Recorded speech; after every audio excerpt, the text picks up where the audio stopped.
All right, welcome everybody. We have Claire here from Friendly Composting. Good morning. How you doing, Claire? I'm good, thanks. Yeah. How about you? I'm doing really well, thank you. So tell us a little bit about your business and what you do. Yeah. So Friendly Composting is a compost collection service as well as a local product delivery service. So we service homes, multifamily complexes, apartments, businesses to ensure that organics are being broken down properly and processed properly and back into soil. Mhm. And then in addition to that, we also provide a local delivery service. So while we're exchanging and picking up compost, we can also drop off a local food order. So kind of have like an online farmers market that our clients can interact with. 100%, 100%. And this is done straight to their homes. Yeah. Absolutely. And Yeah, are you it just is. in Kamloops or are you in other cities as well? We're in Kamloops right now and a couple surrounding areas. So up at Sun Peaks, the like kind of surrounding mountain, and Tobiano, surrounding golf community. But yeah, otherwise just in Kamloops for now. 100%, 100%. Actually, wait, is it like a bucket that you guys pick up, then you drop off another bucket up front? Yeah, exactly. Yeah, that's how our residential program I'm pretty works. sure my mom actually uses Friendly Composting. Oh, no way. Yeah, because I travel back and forth between here and Kelowna quite a bit, and I've come home a couple times. And when my sister was in town, she kept doing that, and I was wondering what she was doing, but I could see it was composting. I just never asked. That's Oh, it's hilarious. too funny. Yeah, Yeah, awesome. that's awesome. Cool. So, how long have you been running Friendly Composting, and how did you guys kind of get started? Yeah, so we started in March 2020. We started the week that BC basically got shut down for COVID. Mhm. So yeah, we had been planning it for a couple of weeks leading up to kind of BC getting shut down. And then the week we were planning on starting our operations, BC got shut down, and our logistics and our whole business plan was geared towards being socially distanced anyway. So it all worked out.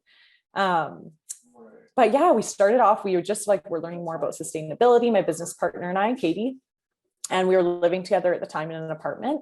Yep. And so we were wanting to live more sustainably and like really motivated to do so. And she was really she'd been an entrepreneur before and was really keen to get back to building her own business. And so we started, through those conversations, started talking about composting. And we eventually got to this point where we're like, we should compost, we should just do it ourselves. So we like just collected our own food scraps for like a week or two and had a bucket full. And then we went to go take it to the city the city composting site. Yep. And we got there and got turned away. They didn't accept food waste at all. So Really? we're like, oh, okay, well, where can we take it then? They're like, there's nowhere in town like that you can take it. And so Katie was driving back from that interaction at the city's composting site and ended up like pulling over to a community garden and like coaxing a community gardener to take our scraps for the week. And then she came home and we just kind of sat down. We were like, man, that's crazy that there's no solution, like no pickup service, no drop off available in town because there's no municipal program here for compost collection. Yep. Yeah. And then I think the following week we kind of like crunched the numbers and started daydreaming about what it would look like. And then the following week, we just went and got a bunch of buckets from the thrift store and like dropped them off at our friends' houses. And we're like, fill your food scraps and we'll be back next week and pick them up. And then just kind of slowly figured out everything from there and had some great connections in the community to help us do that. Oh, phenomenal, phenomenal. So it's been a few years now. Yeah. Just over 2 years now. Absolutely. Love that. Love that. So you kind of said that you guys were starting this towards the beginning of COVID. So you were socially distanced to begin with. Were there any other changes you guys had to make kind of as COVID progressed and stuff like that? Well, I think that because we were at the beginning, we were just based out of our own home and Katie and I were living together and our business model was so socially distanced. At the beginning, we didn't really have any sort of like ways we needed to change our business. We did find another opportunity through COVID. So we started in March and then kind of come June, the farmers market wasn't running because of COVID, and a lot of the local suppliers and food producers like farmers and everything were having a hard time reaching their customers. And at that point we were servicing a couple hundred homes. So we then saw an opportunity to add that local delivery service in. Just because we were going to so many people's homes and we got to know so many of our customers that way because everybody was at home working from home and we were going around to everybody's house. Everybody was happy to socialize for a couple minutes at the door. So it was a neat way to like build the community and find another way to contribute. And then later down the road, when we started adding more people to our team and eventually got a warehouse space, then we just kind of like incorporated right away the work remote and like finding those flex days, which is definitely something we would, have just continued doing throughout the ebbs and flows of COVID lockdown and restrictions. Absolutely. Absolutely. So, well, that kind of rolls into my next question. Were there any changes that you guys made or adapt, or did you adapt in any way? Were you flexible in any way? And were any of those strategies, have you continued them? Because we're kind of opening, everything's stopping and we're getting back to normal, hopefully here. But has anything continued as you guys have moved on here? Yeah, well, we've definitely continued our local delivery service, like the local food delivery. It's definitely changed a bit because people are able to go to the farmers market, and the farmers market's so fun to go to. Absolutely. So yeah, there's been a little bit of change in our program that way, just adapting to all of those changes as restrictions change. And then in the warehouse is just like constantly changing with the restrictions to make sure that we're keeping everybody safe.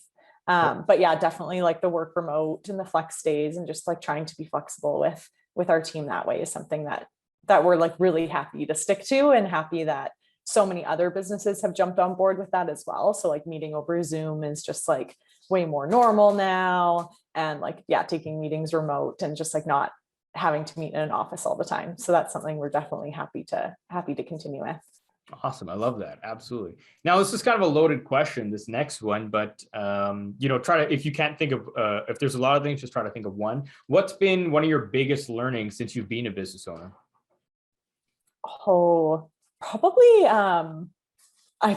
before becoming a business owner, I felt like I had good time management, and I still feel like I do, but trying to get a work-life balance. Totally. I think especially because we started in COVID, it was like almost a bit of a coping mechanism in COVID to just like work and work and work.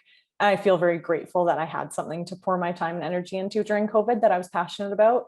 But now that the world is like opening up a bit more, and just like realizing that working that much isn't sustainable, like having that kind of like rise and grind mentality is not sustainable. So like reaching that extreme state of burnout was definitely a big lesson. Just being like, whoa, okay, I can't do that, because burnout is like so counterproductive. It's just, you can't keep up with it. Absolutely. That's a great point. That's something we've been talking to a lot of business owners about lately, is just time management in general, right? Especially as the economy keeps ebbing and flowing now. You're switching in between whether you're doing that especially if you don't have a huge team developed or a lot of infrastructure yet, or you're in those starting phases, you're kind of switching in between that manager role, and then you're also a business owner at the same time. And you're just trying to find that nice balance in between both. So I could definitely resonate that even with my position here. So for sure, time management is one of those ones where you grow in it, and then you find that there are places where you need to grow some more, and then you grow in those areas, you forget about some other things, right? So it's a constant journey, but I can absolutely resonate with that too. I love absolutely.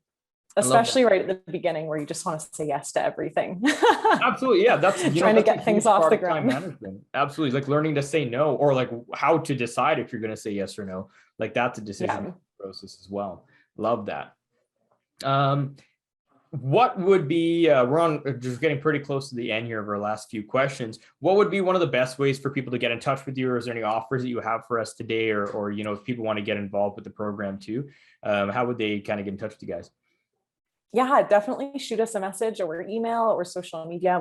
We'll get back to you there, and can check out our website. We're relaunching our website at the end of this month, so stay tuned for that. And we'll hopefully have we're getting a new newsletter in place. So reach out to us, send us an email, check out our website, and then we're on all the social media platforms, there's so many, on most of the social media platforms: Instagram, Facebook, LinkedIn. And it's at Friendly Composting, I'm guessing.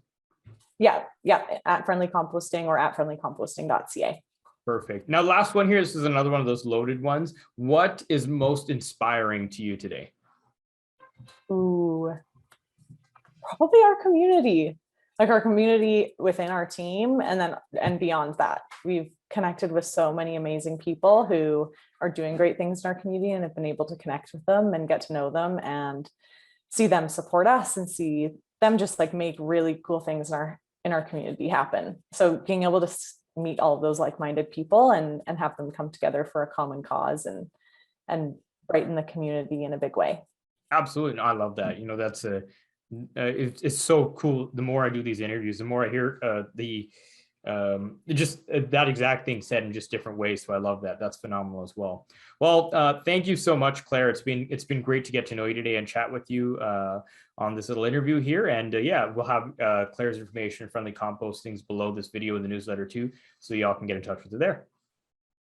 Awesome. Thanks so much, Jason.